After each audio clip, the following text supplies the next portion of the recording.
Morning, everyone. I'd like to call the State Transportation Commission meeting on Thursday, April 18th together, and welcome everyone that's in attendance today. We have full attendance by the commission, which we appreciate, and all supporting staff, MDOT staff, and so on, and then the interested citizens. We appreciate your attendance. Before we get started into the agenda, I just want to point out, you'll see a lot around the room today of the color orange. It is National Work Zone Awareness Week, and the purpose of the orange, obviously, is it reminds us of our favorite orange cones and barricades and all that. The theme this year is work zones are temporary, our actions behind the wheel can last forever. And we're all going to spend the summer spending a lot of time going through work zones, and all of us that are involved in and concerned about transportation need to have it foremost in our minds that we're concerned about safety first in those transportation zones. So anything you can do to raise awareness. My buddies and I were playing golf yesterday. When we finished, I wore an orange shirt, and I reminded them that it's going to be a busy summer with orange cones, and they kind of groaned but dug on it. It was a chance to tell a group of guys that they need to be paying attention. So please, if you could do that, we would very much appreciate it. Just if you want to know about the importance, there were over 7,000 work zone crashes last year, 20 fatalities, 2 road workers in that group of 20 fatalities. There were close to 2,000 work zone injuries. This is serious business, folks, and we need to slow down, pay attention, and be careful in those work zones. Be careful all the time, but especially in work zones. Director, did you want to make a couple comments as well? I would. First of all, thank you, Chair Hayes, for even bringing this up and acknowledging it. It is extremely important to MDOT, extremely important to our industry as well. Having worked out in the work zones early in my career, when I go out there now, it's pretty jarring to realize the force of a vehicle that's traveling past you within feet at 70, 75 miles an hour. So we are really engaged with our industry on efforts that we can do to help make our work zones safer. The Work Zone Safety Task Force is something we created several years ago. Right now, we are really having a focus on how we put in positive protection, how we really engage with our enforcement agencies, and how we try to ensure that we're making the best decisions we can as we develop our plans. There was recent legislation enacted that requires barriers at night in many situations. Very much appreciate Michigan State Police and their attention to the distracted driving laws that are going on. I mean, distracted driving is an issue in and out of work zones, but especially with the uniqueness and intricacies in the work zones, that's a big deal.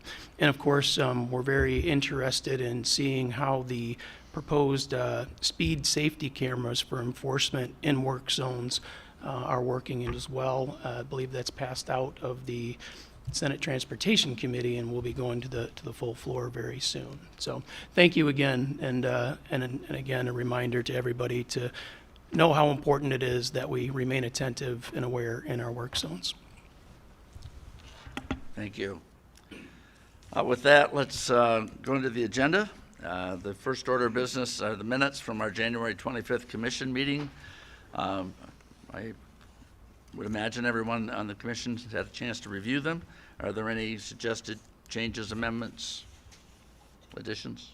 Chairman, I'll motion. Okay, it's been moved that the minutes be approved. Is there a second? A Second second. has been made. Is there any further discussion? If not, all in favor say aye. Aye. Aye.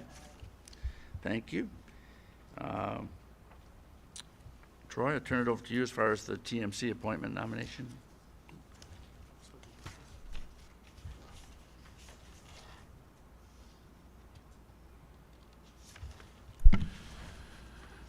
Thank you, Mr. Chair. The Michigan Association of Regions respectfully requests our nomination of James Snell to be seated on the Transportation Asset Management Committee, and they ask for that nomination to be approved today. Do I have a motion? I'll make a motion. Thank you, Commissioner Salisbury. I'll second. And second, Commissioner Welber, I think that was. Any further discussion? What was it, Schultz? I'm sorry. Can't hear voices down here. Any further discussion? If not, all in favor say aye. Aye. That passes. Patrick McCarthy, if you could address us on amendment to Rebuilding Michigan Roads resolution. Good morning, thank you. Before the commission this morning is an amendment to the Rebuilding Michigan Bond Resolution to update the project list from that original resolution. The commission members have all received information and briefing on that ahead of time. Are there any questions of Patrick or anyone else regarding those updates of the project list of the bond resolution?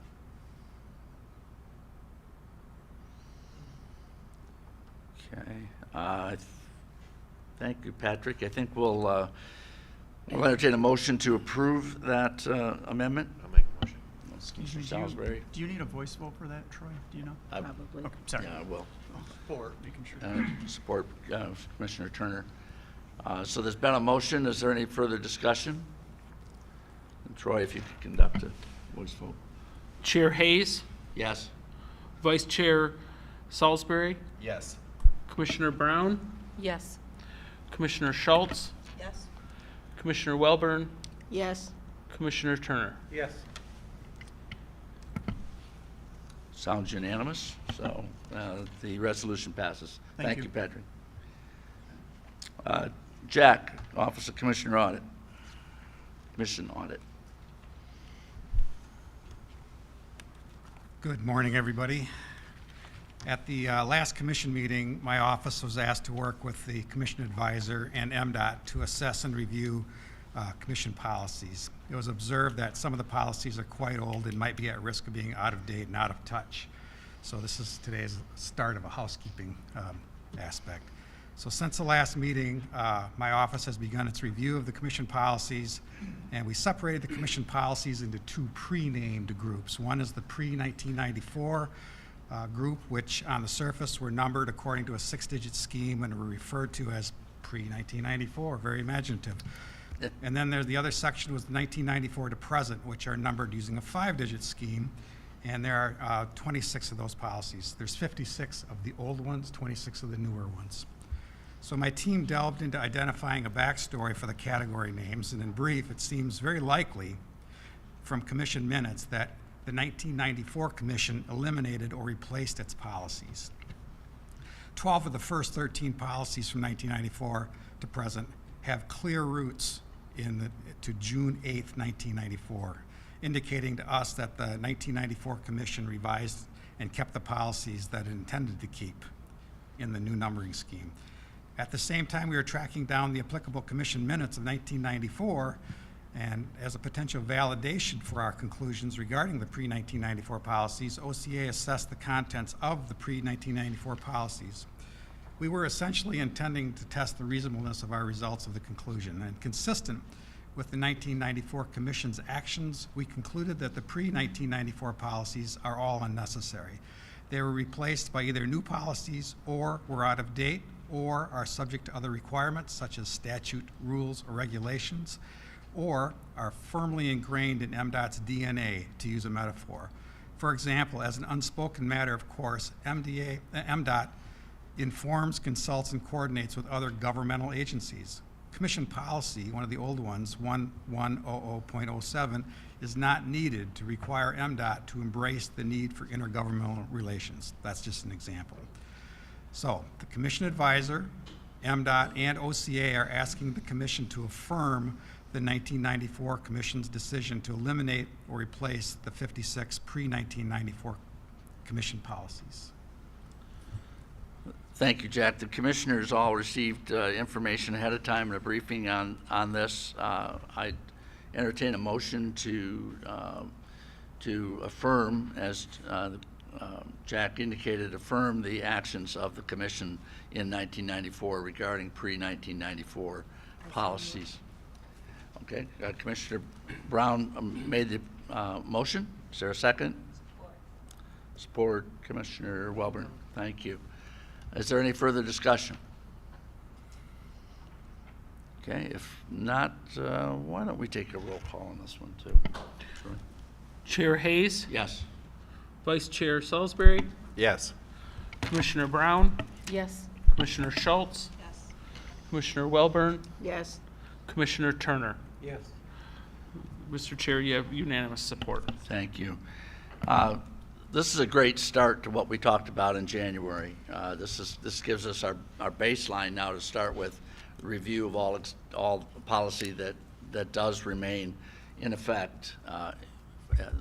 As just to recall for everyone that is the function of the State Transportation Commission, is to set policy. That's our constitutional mandate. That's really our major mandate as a commission, and we want to review all the existing policies. So this gets kind of the housekeeping done to get kind of irrelevant or outdated information out of the way. Now we can take the policies that are in effect and do a review of them. And I've asked Commissioner Salisbury and Commissioner Welborn to sit with me as kind of a work group to work with the department, work with the Office of Commission Audit to now look at the rest of the policies that are in effect and do that review in the coming months. So appreciate your work on this, Jack, and your folks did a great job in going back and kind of untying the Gordian knot. Well, thank you. Thank you for your vote today. And I anticipate that by the August 1 meeting, there'll be a handful of those existing policies that have been forwarded to you for your consideration for whatever happens in that meeting. So thank you so much for your time today. Thank you, Jack. Okay, going into the oversight and informational reports, Patrick, you're back up. Thank you again. In your packet this morning are three packets of information or documents. The first one is the quarterly bid letting summary, which is a document that includes the second quarter bid lettings for the department. In the second quarter, we let 117 projects. The second document is the bid letting trends, which documents various trends in the bid letting process, including the number of projects let, the number of single bidders, and the number of all bids rejected, as well as the payments made to the contractors. The third document is a summary of the procurement card transactions for the second quarter, and it includes information about the procurement card reviews that we perform for those transactions. Do you have any questions about these documents? Are there questions? I have a quick question for you, Patrick. I'm not sure I'm in order, but let's go. Item 38 on page 32. It's just short of $98 million pre-qualification level. A phrase in there caught my attention. This contract will be constructed with an innovative contracting method, fixed price, variable scope. Maybe that's been on my radar screen in the past, but I don't remember it. Can you just explain that concept to me? Sure. So for a fixed price variable scope project, and they probably vary depending on the specifics of the project, there's a set dollar amount that will be included in the contract, and then the contractor can perform as much work as they will for that price. So we're not setting the limits of how many miles of roadway they might work on. We're setting the dollar amount, and then the winning bid is selected by the amount of work that they agree to perform for that dollar amount. Okay, that's still kind of clear as mud to me. If you wouldn't mind. If you Director? don't mind, I'll try to take another stab at it. So it is a fixed cost, and instead of bidding on dollars, typically it's low bid wins, right? In this case, everybody's bid is the same. The contractor that wins is the contractor that proposes to do the most work. So we will take a project and just hypothetically say we have 3 miles of need. And we probably only have money to do about 2 miles. We'll do the environmental clearance for the whole project. We'll make sure it's all set. But then we'll say, here's the dollar amount. You tell us how much you can do. And whoever, again, can get, beyond 2 or does the most work actually wins the contract. So we're maximizing the use of that finite dollar. Have we been doing this? We've been doing this for, probably 10 years or so. It's been a while. We don't do it a lot. We have done it, I think they're like capital preventive maintenance things like crack seals are a good example where we've used it quite extensively. We'll have several counties worth of roads that need crack sealing, but we know we only have a certain amount. And again, it's whoever can do the most miles would be the successful bidder. So that's how we ensure competition. The thing that first caught my attention on this is not so much that phrase as it was the $98 million. I mean, that's a big project. It is. And if I remember right, correct me if I'm wrong, is this a 96 job? Yes. Yeah. Yep. Again, correct me too, is this Rebuilding Michigan? I believe it is. Yes. So with Rebuilding Michigan bond funds, we have a limited amount of money. So again, the intent is we're going to stretch that and do as much work as we possibly can while maintaining that fixed budget. Are these, a project like this, is that warranted? Yes, it includes 2 5-year materials and workmanship pavement warranties. All other specifications for construction are the same once we determine the limits. Other questions, comments?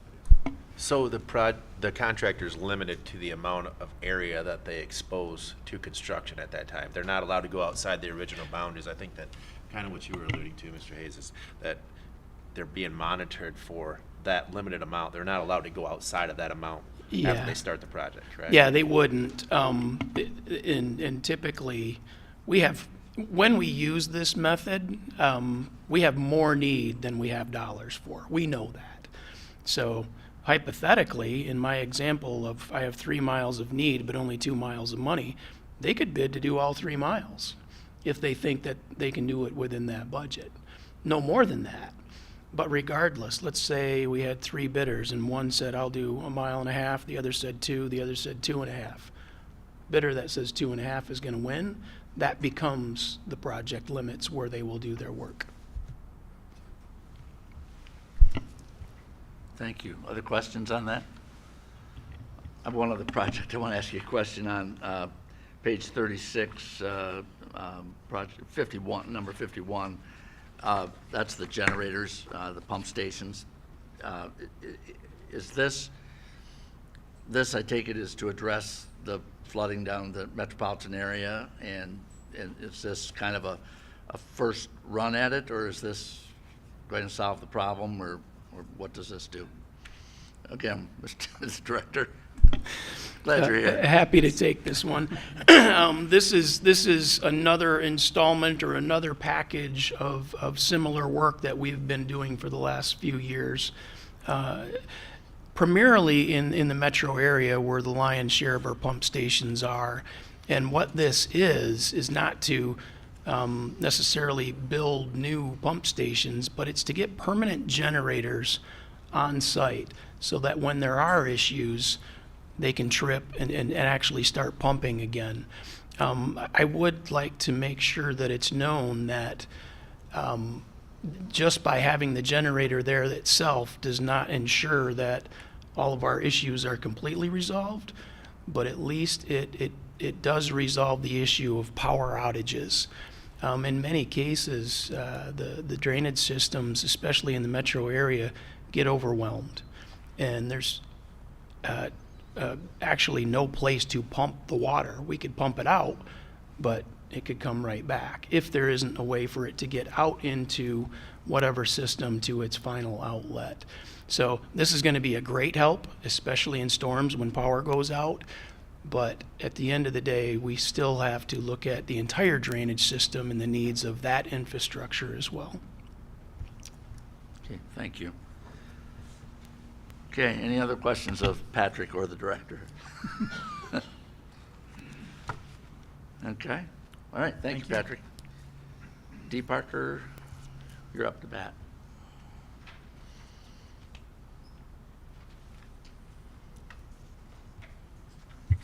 Good morning, Commissioners. Here today before you, starting with actually present to you, starting on page 65, is our quarterly bid justification summaries, our report there that you have for the second quarter. And it goes from page 65 through page 106. Again, page 65 through 106, page 66 kind of highlights as far as each letting, as far as percentage over or percentage under. As you can see from January of a couple months ago, we're at almost minus 14% under. February was minus 1%, and in March we were 8% over. Of course, if you look at the bids, the final engineer's estimate amount, it's about $29 million, and the low bid is about $31 million, so about $2 million more is what we had for the month of March there. So, and again, the justification reports spreadsheet begins on page 76. The justification memos start on page 81. What questions do you have for me in regards to the justification summary for this quarter? Questions for Dee?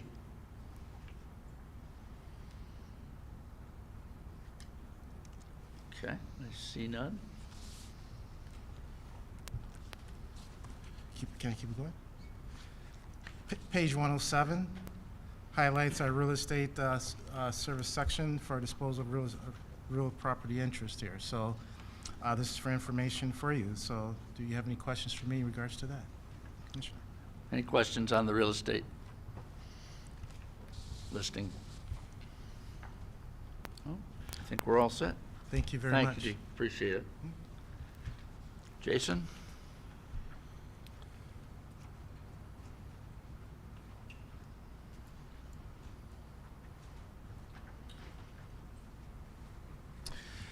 Good morning, Commission. I Morning. am going to provide just a brief update, a standard discussion on the overruns in the packet for Commission this morning.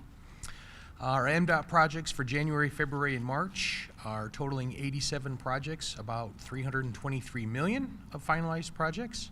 5 projects were more than 10% over the original contract value, and 45 projects came in under the contract amount.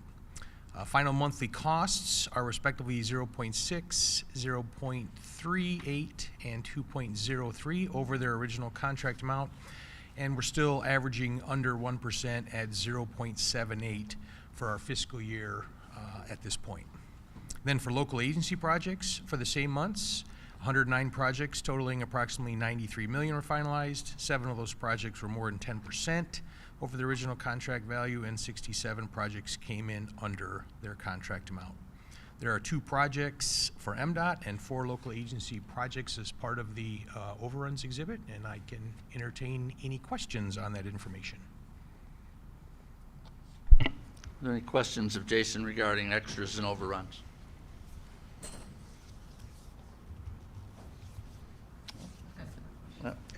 Commissioner Brown? Microphone, please. No? I have a loud enough mouth, trust me. Are most of the overruns due mainly for increase in materials, and what's causing the overruns? Well, they're varied, and I read these before, and I can't recall all of them. Many times for bridges, for roads, if it's repairs, the repairs are a little bit more, there's more deterioration than from it was originally scoped and when they actually start doing the work, so the overruns are typically for that. And that could relate to road, that can relate to bridge beams and bridge surfacing, deck surfaces. That's typically what we see. Is usually conditions are such once we start working or digging, things are exposed, delays may occur and may cause additional cost. But the primary thing of what the commission usually sees, and the reasons I read, is usually further deterioration of the facility from original scoping and design to actually doing work in the field. And that will require additional costs to make sure that the facility is up to the good condition we want it to be for the project. Okay, thank you. Other questions? Okay, thank you, Jason. Thank you, Commission. Jack, I think you had one more item.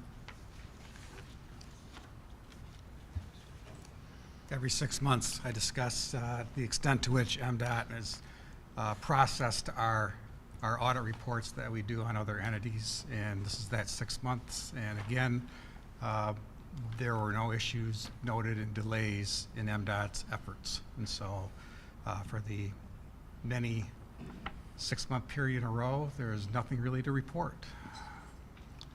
So I ask you to accept the report, and maybe we can consider, since it's been so long since there was an issue, maybe we can consider revising that policy, 10044, to dispense with this report. But thank you. Does beg the question, if there hasn't been anything to report for many times over, why are we reporting nothing many times over? So, Exactly. so that could be part of, The next meeting, we can talk about that. yeah, put it at the top of the list. So meaningless reports. could Very be on the top of the self-serving, I admit, very self-serving, list. so. Okay. I have a ask mo- that you support, so, thank you. How about a motion to accept this report, though? Okay. Second. We've got a motion and a second. Any further discussion? If not, all in support, say aye. Aye. Opposed? Okay. Got it. Thank you so Put much. it on the list, top. Okay. We kind of went through the agenda rather rapidly today because one thing that was discussed in January and we're going to do today is we have a commissioner orientation session now for basically almost the rest of the day that will be just as a commission and staff of MDOT.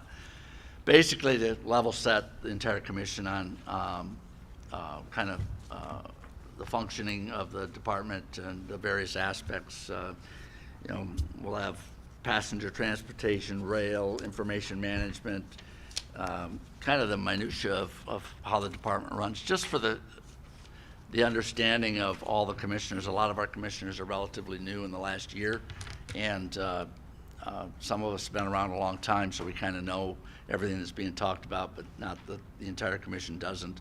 So we're going to spend a lot of time on that. That's why we kind of whipped through the agenda today. But we will open up the public comment period, just reminding everyone that public comments are limited to 3 minutes each. And Troy, have you got folks that would like to comment? Yes. Mr. Chair, for anybody in the audience, if you would like to offer public comment, there's public comment cards in the back corner by the doors and a sign-in sheet. Mr. Chair, I'd like to start out with, if you don't mind, with the Flint Residents for Stronger Neighborhoods. We have 3 individuals, Joel Arnold, Michael Favor, and Lainey Nix. If they'd like to come up and offer theirs. Oh, they're going to come up one at a time, 3 minutes apiece. Yeah.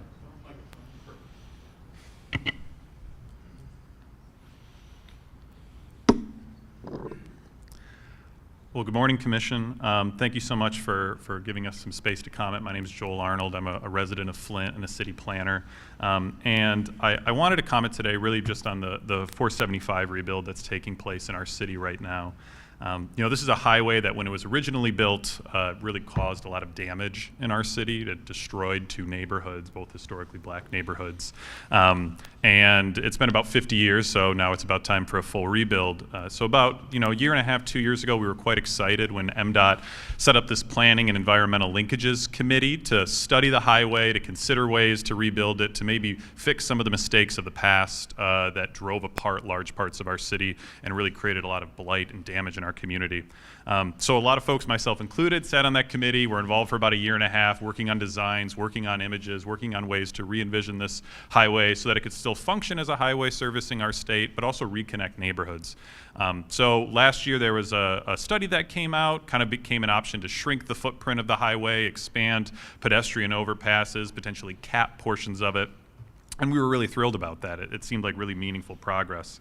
Unfortunately, last fall in a community meeting at the time that was only virtual, we were updated and let know that due to funding, most of the improvements suggested that came out of that year and a half process were essentially not going to happen. There were some that were going to happen, but most of it wasn't going to take place, and the highway was in many ways going to be rebuilt with the same width of footprint and design that we have today. For a lot of us in the community, we feel pretty frustrated by this process of having engaged so meaningfully with the state to then essentially be told that most of our input would not be accounted for in this highways redevelopment. We've been told that there was cost-benefit analyses in grant applications that showed that the benefits weren't large enough. And we did send a letter to the MDOT director, which we did receive a response that reiterated much of the points that a lot of the things in that process wouldn't be taking place. But we're really here today to advocate to have MDOT return to the table with community members. Many of us, including myself and others, work in federal grants and federal developments on a regular basis. But really the most important thing that we want to hit home on this is that this is a highway that whatever gets built today, we know is going to be there for 50 more years. In its first iteration, it destroyed 2 neighborhoods in our city, and we have a meaningful opportunity to use this chance, as we see other cities doing today, to reconnect neighborhoods in Flint. And whether that's through a narrowed footprint, through capping portions of this highway, through expanded pedestrian access, this is really a once-in-a-generation opportunity.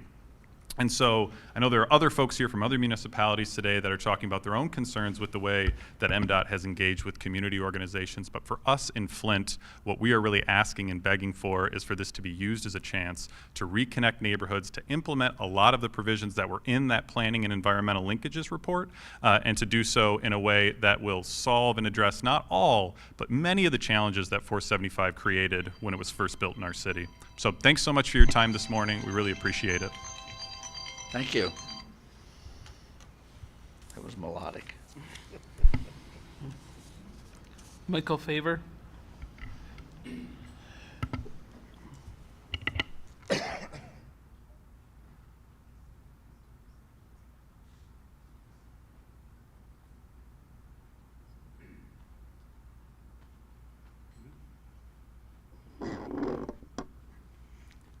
Hello, my name is Mike Farver, and I lived in the city of Flint my whole life, and I'm 68 years old. I went into the military in 75. I got out in 80. And when I got out in 1980, they were building this highway right through my block. Cut me off from my neighborhood friends. Split us right down the middle. And now they're talking about taking the same highway and taking out exits that kind of is still keeping us together somewhat. And if they close like Pearson Road exit down, this is a very, very well used exit for my part of the city to get to the other part of the city, which when this highway came through, took away from me. Half my friends lived on this side of the highway, and we're on this side of the highway. I used to have football games in the park every Sunday, and this highway stopped that at this time. Now they want to take a part of the exit away that keeps us together, and I'm just against it, and this is what I'm here for. Thank you. Thank you. Laney Nix.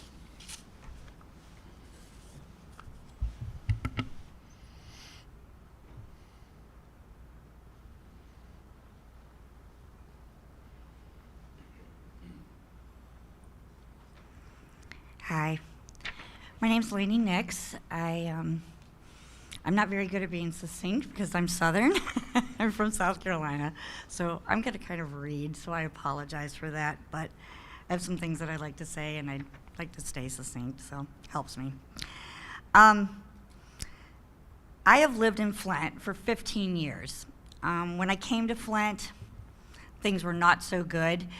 I kind of moved there blindly, and through the course of everything, I have seen Flint just bloom like a rose, and I am madly in love with Flint. Flint is flintastic, and everything, I don't know, I feel like we have everything that Chicago has but the traffic, and so there are so many good qualities about Flint. I am a CTA, that is a Certified Tourism Ambassador. It's connected to the Chamber of Commerce and to Pure Michigan. We are charged with uplifting the county and the city. CTAs are international. Michigan is heavily invested in the CTA program. Several years ago, in fact, the International CTA of the Year was actually from Lansing, so we're very proud of that. I obviously care about my community and our communities at large. Flint has so many strong qualities, but it also has a sense of division. 475 causes that sense. At one point in the day, I think in the day of GM, it was probably serving a better purpose, and I get that. But I've seen the pictures of the beauty that this highway destroyed. At this juncture, we are at a place where Flint has the opportunity to be reconnected for our future generations and for those of us who live there now. Citizens expressed this desire. There were meetings after meetings after meetings, and people put tons of time and energy into these meetings. Apparently, their voices have been squelched and ignored in light of the budget. It seems to me that MDOT has no system, please correct me if I'm wrong, to utilize to allow nonprofits or city trusts, such as Flint has, federal grants, etc., and general public fundraising to fill that gap. I find this absolutely insidious and irresponsible, since it's taxpayer dollars that pay to fund our roads and pay your paychecks as well. Thank you. Thank you. Staying in Genesee County, Monica Shapiro on Complete Streets, Act 51, and non-motorized set aside.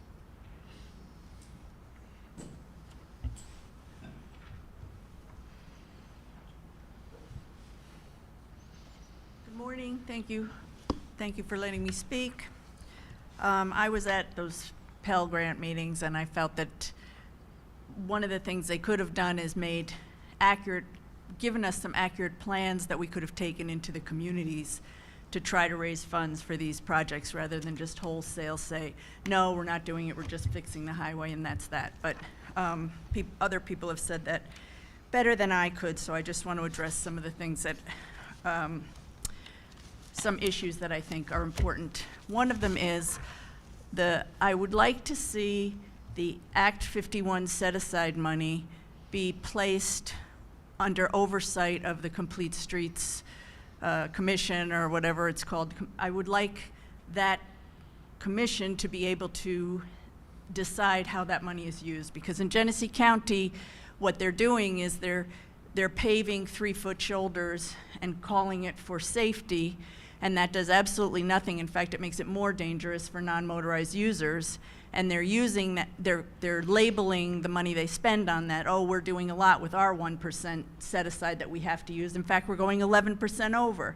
But they're paving 3-foot paved shoulders all throughout the county, and that means people are struggling along and trying to ride, and it's not good. One thing I would like to remind everybody is that although most of our traffic is motorized, a great percentage of the deaths are pedestrians and cyclists.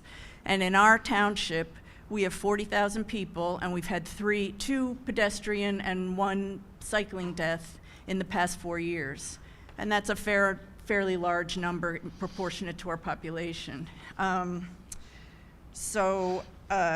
Another thing I would like to see is, well, in our own community, we keep having road widenings, and they don't ever take, MDOT comes in, widens a road, everybody benefits from the commercial traffic, but meanwhile, we get no sidewalks, we get no communication with the township, no ability to add a portion that, add in a lane for cyclists or whatever, the safety for cyclists.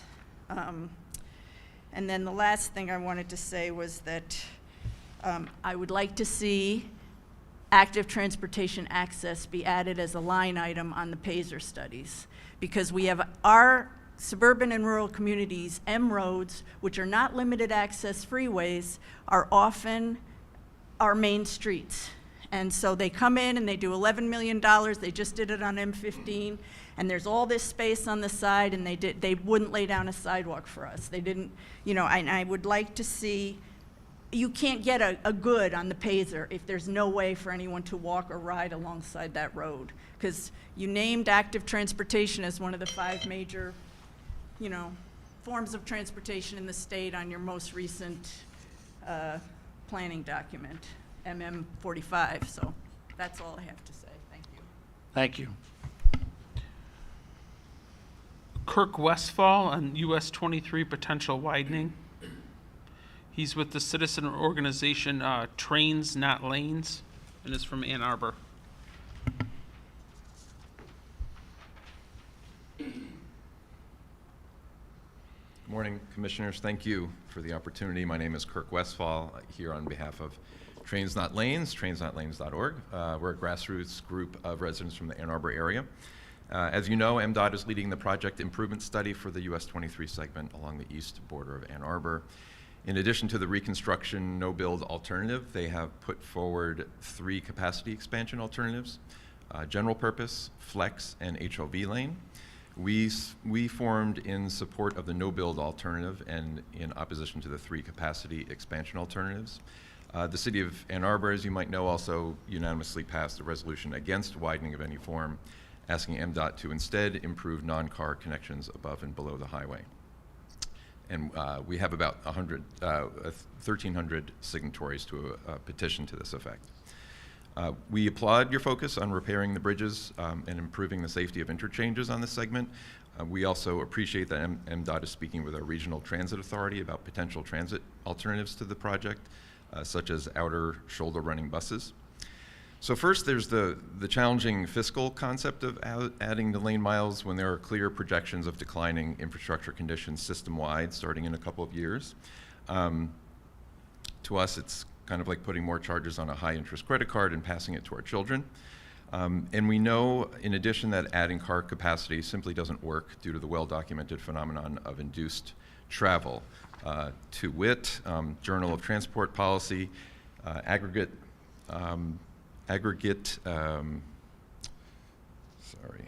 vehicle miles traveled increase in exact proportion with lane mileage, and congestion relief from capacity expansion vanishes within 5 years of capacity expansion. This has led to the New York Times to wonder, widening highways doesn't fix traffic, so why do we keep doing it? And the Washington Post, will America ever stop building more highways? This change can start with you. We're still, we know that more VMT contributes to increased emissions, asthma rates in vulnerable communities through tire, brake, and fuel particulates, and noise pollution. This runs counter to multiple local and statewide policies. On a related note, we do support your renewed interest in an effective complete streets policy, one that doesn't pit transportation needs against community goals, but instead centers safety and community prosperity. I'll end on this quote from the governor's office: Michigan families deserve better roads right now. We must focus on fixing the roads we have today before we look to expanding tomorrow. Unfortunately, that was from 2003. We ask that you change policy as soon as possible to a fix-it-first, connectivity, and environmental justice model. Please focus on repairing the infrastructure that we have and be a leader in undoing the documented legacy of harm in many of our fellow Michigan communities. Thank you for your service. Thank you. And the last public comment is from Mr. Jack Hoffman. Thank you, Mr. Chairman and Commission. I did have a handout, if that made it to your packet, and I'm going to, on page 3, it's a 3-page handout, and there's a spreadsheet with figures relating to tax revenues, state trunk line fund debt, or state trunk line fund distributions, debt, and debt service. And I'll be referring to some of those figures. My name is Jack Hoffman. I reside in Grand Rapids, Michigan. My purpose today is to discuss debt versus regulatory fee financing of state transportation programs and facilities. In 2019, proceeds of state fuel and registration taxes were $2.8 billion. The state trunk line fund received $1 billion of that. $900 million went to pay current maintenance and preservation expenses of state highways. $100 million to bond service, almost all of that to principal. In 2020, Governor Whitmer declared it to be her policy to fund maintenance and preservation of the state's transportation system by borrowing against future fuel and registration tax revenues. This commission, adopted the governor's policy. Laura Mester, MDOT Chief Administrative Officer, warned at the time, this will not fix all our roads and bridges. We still need a long-term solution.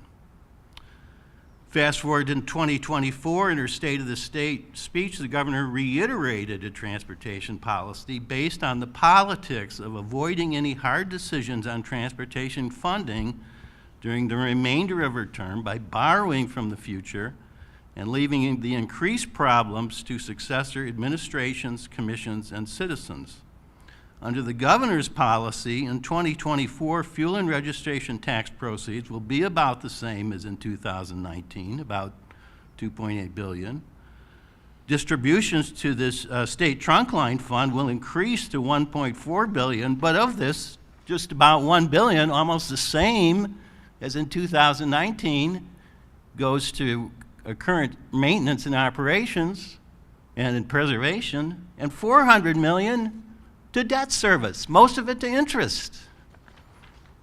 There is another way, a better way.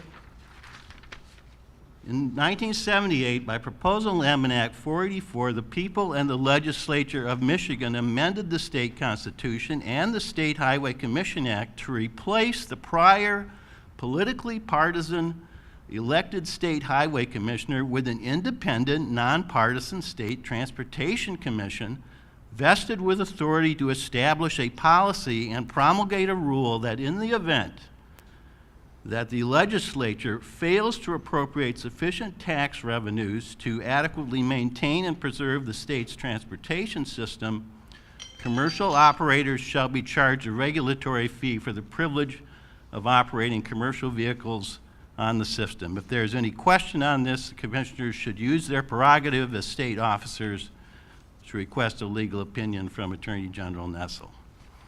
I guess I'll just wrap up. This was created an independent commission to have an independent transportation policy, not a policy based on the politics of the moment. Thank you. Thank you. Is there any additional members in the audience that would like to offer public comment? Mr. Chair, I'm seeing none. Thank you, Troy. Director, would you like to just take a minute to talk about the rest of the day? Yeah, sure. You briefly mentioned it, and it'll be a long afternoon for you, but one that I think is going to be very well worth it. My own personal experience, I've been with the department almost 28 years. I've held 10 different positions, and I think at every position I got to, I'm like, I know everything that MDOT does. Nope. Here I am at the director's position, and there's still things that I need to learn about. No way in 5 hours are you going to be an expert on everything that the department does, but I think it'll go a long ways in putting names with faces that will at least be able to identify the types of issues that those folks deal with.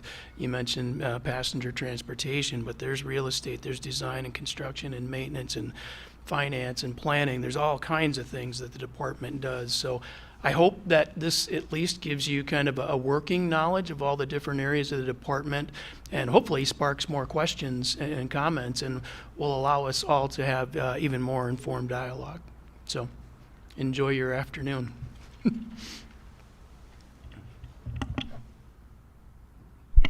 Thank you, Director. Our next meeting of the State Transportation Commission is set for August 1st. The location will be determined sometime between now and August 1st. We have talked about going to the metro area. We may do that, but we've also talked about a northern venue. So stay tuned on that. For any of you that follow the State Transportation Commission, we will decide that in the coming weeks. But we will meet again on August 1st. And if there's no other business to come before the commission, I see none. We stand adjourned. Commissioners, we will start the workshop promptly at 11 a.m. So Patrick is going to be our first presenter. So Patrick can ready his materials, and then we'll reconvene at 11 a.m. to start the commissioner workshop. Great.